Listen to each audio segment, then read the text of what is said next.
Santapan Harian. Hari ini kita akan membaca 1 Korintus pasalnya yang ke-15, ayat pertama hingga ayatnya yang ke-11. Namun sebelumnya, mari kita berdoa. Kristus Sang Gembala Agung, jauhkan kami dari hati yang acuh terhadap firman-Mu. Bukalah telinga kami agar peka mendengar suara kasih-Mu. Bentuklah kami menjadi pribadi yang mencerminkan terang-Mu. Di dalam dekapan cinta kasih-Mu yang lembut, Kristus Yesus, kami berdoa.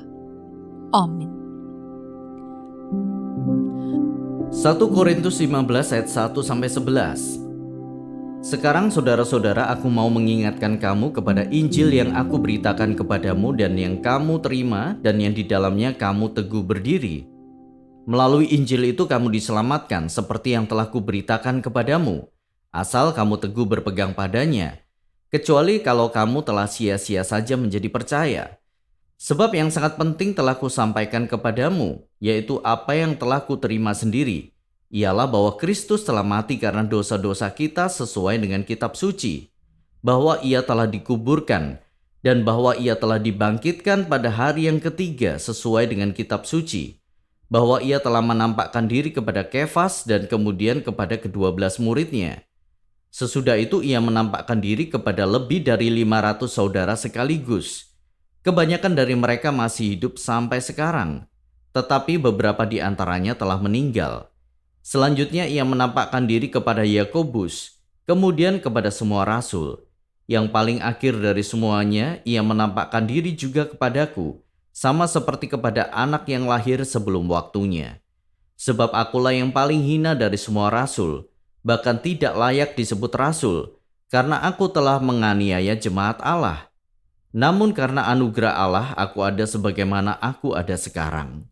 Dan anugerah yang diberikannya kepadaku tidak sia-sia. Sebaliknya aku telah bekerja lebih keras daripada mereka semua. Tetapi bukan aku, melainkan anugerah Allah yang menyertai aku. Sebab itu, baik aku maupun mereka, demikianlah kami mengajar dan demikianlah kamu menjadi percaya.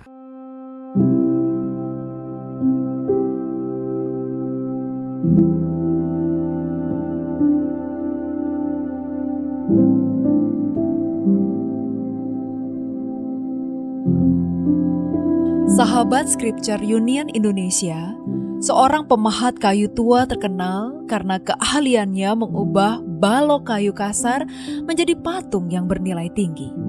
Banyak orang hanya melihat kayu yang bengkok dan retak. Namun, sang pemahat dapat melihat karya yang indah di dalamnya. Ia berkata, "Saya tidak menciptakan bentuknya. Saya hanya membebaskannya dari yang menutupinya."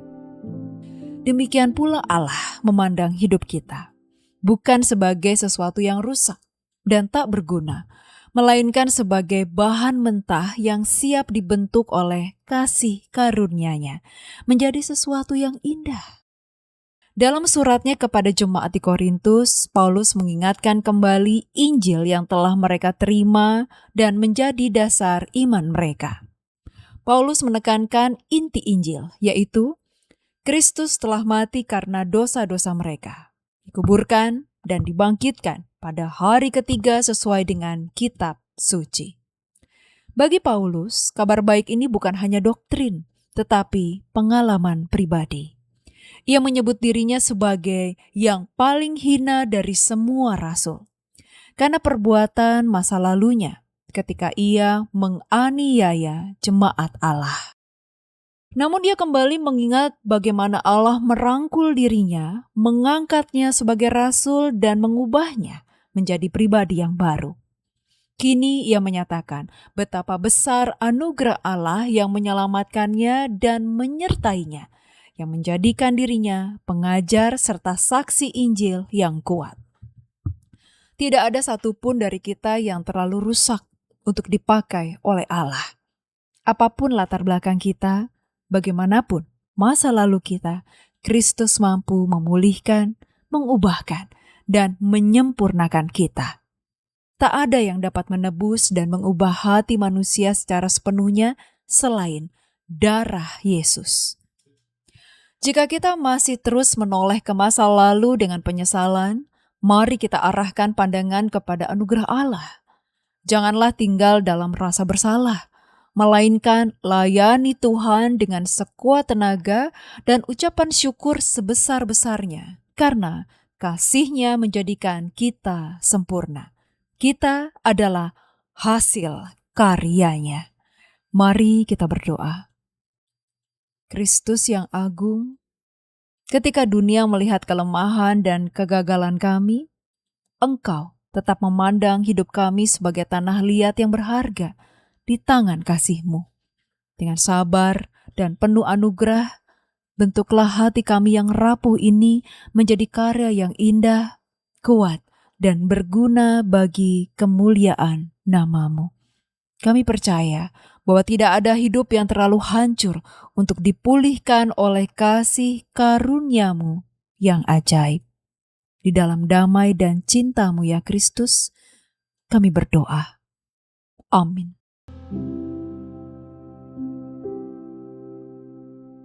Kiranya firman Tuhan yang Anda dengarkan menjadi berkat, hingga Anda memiliki kehidupan rohani yang segar, kuat, dan sigap. Jika Anda menginginkan buku santapan harian, silakan kirimkan nama, alamat lengkap, dan kode pos beserta nama radio yang Anda dengarkan ke nomor 0811 9910 377. Tuhan Yesus memberkati.